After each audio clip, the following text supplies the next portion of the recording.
Arab Saudi, MBS singkirkan Wahabi dan mendorong peradaban Arab. Tersebar di media, putra mahkota Kerajaan Arab Saudi, Pangeran Muhammad bin Salman atau MBS, yang secara tegas menyatakan bahwa ajaran Wahabi tidak perlu diikuti lagi. Dia menyatakan dalam sebuah acara wawancara televisi yang dipandu oleh Abdullah Al-Mudaifer yang menyentak Arab Saudi, sekaligus menyejukkan bagi warga Saudi yang menginginkan perubahan kehidupan sosial dan kenegaraan terkait dengan hak asasi manusia dan hak perempuan. Bin Salman memberikan jawaban jelas ketika ditanyakan tentang ajaran Wahabi. بأنه النفط سوف يتكفل بكل احتياجاتنا في المملكة العربية السعودية. Ketika kita berkomitmen untuk mengikuti ajaran ideologi tertentu atau cendekiawan tertentu, ini berarti kita mendewakan manusia. Bin Salman menambahkan, tidak ada aliran pemikiran yang tetap dan tidak ada orang yang sempurna. Kita harus terlibat dalam interpretasi teks-teks Al-Quran yang berkelanjutan dan hal yang sama berlaku tradisi-tradisi yang diajarkan Nabi.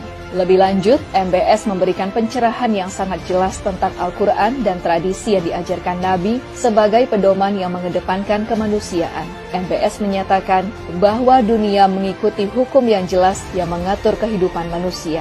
Peran kami para penguasa Saudi, kata MBS, adalah untuk memastikan semua hukum yang disahkan di Arab Saudi tidak bertentangan dengan kepentingan kita Arab Saudi. Wahabi tidak hanya dilihat sebagai penghambat kemajuan dan modernisasi, namun sekarang Wahabi dianggap tidak berguna sama sekali bagi eksistensi Arab Saudi. Kegelisahan Arab Saudi terhadap Wahabi dipicu oleh 3 kegelisahan. Pertama, hilangnya peradaban asli Arabia dengan berbagai fatwa Wahabi yang bertentangan dengan kemanusiaan. Kedua, oleh geopolitik internasional yang tidak lagi membutuhkan Wahabi. Ketiga, modernisasi dan internet yang mengubah pandangan warga Saudi sebagai warga negara. Khalid Al-Dakhil, sejarawan dan intelektual Arab Saudi menyebut dengan jelas, Wahabi mengajarkan orang Saudi menjauhi sejarah negara yang jauh lebih besar dari sekedar Wahabi. Khalid Al-Dakhil dalam podcast bersama Abdur Rahman Abu Mali menyatakan, kita belum belajar sejarah negara kita Arab Saudi. Kita hanya diajarkan kata-kata penulis sejarah ajaran Wahabisme, Ibnu Ghanam dan Ibnu Bashar.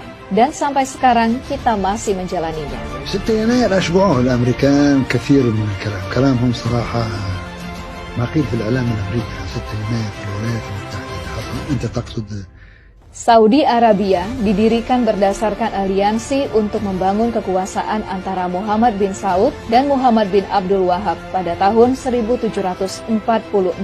Bin Saud mendapatkan kekuasaan sebagai Raja Jazirah Arab. Muhammad bin Abdul Wahab menjadi juru stempel legitimasi kekuasaan bin Saud dengan menggunakan isu agama.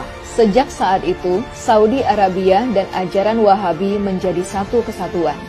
Kini, Wahabisme tidak lagi mendapat dukungan negara Saudi dan Wahabisme tidak lagi menjadi agenda Saudi di panggung internasional. Di dalam negeri Saudi, Wahabisme kehilangan seluruh kekuatan ideologi dan politiknya karena polisi syariah yang sangat menakutkan dan kejam telah dibubarkan.